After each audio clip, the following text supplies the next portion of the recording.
All right, this is my reflection for Module 12, Internet Safety.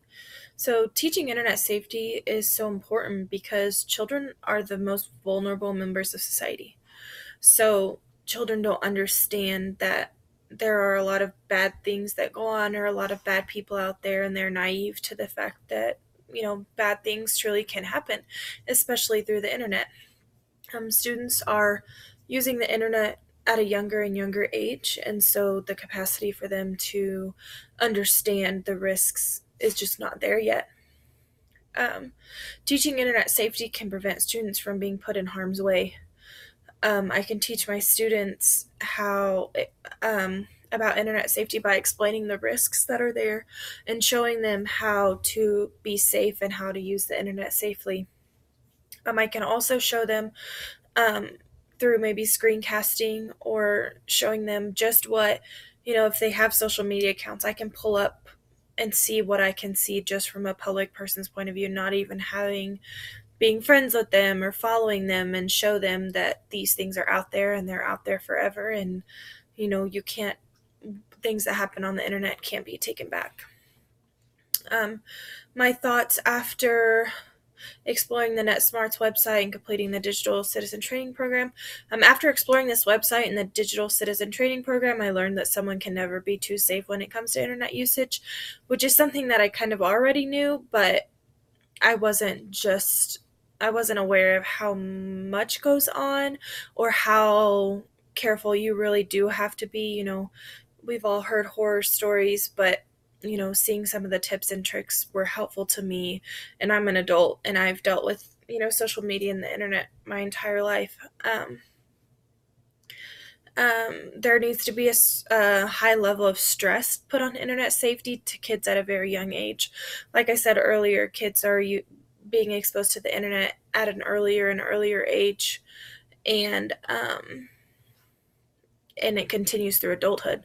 So kids are on social media and being exposed to these things, but they these things continue through adulthood. So even as an adult, there are things that I learned from this training. Sorry, I have dogs moving around over here. All right. In this youth safety article, the motive section of this article was very interesting to me. It stated that any young person, from the straight A student to the class clown, may be a cyberbully.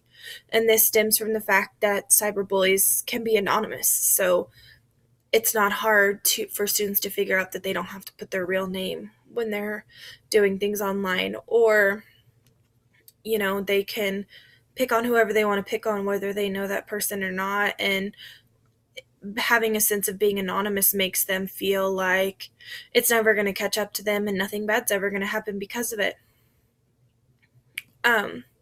Another part that I found interesting were the preventative and coping strategies that they had given. So the reason I found this so informative was because all of the coping strategies that they listed were not something, or not just the coping strategies, but the preventative strategies. So all of the things they had listed were things that, in my mind, an adult would need to help the students with.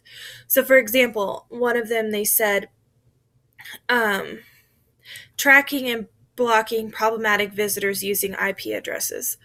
I am an adult, and right now, I would have no idea how to do that.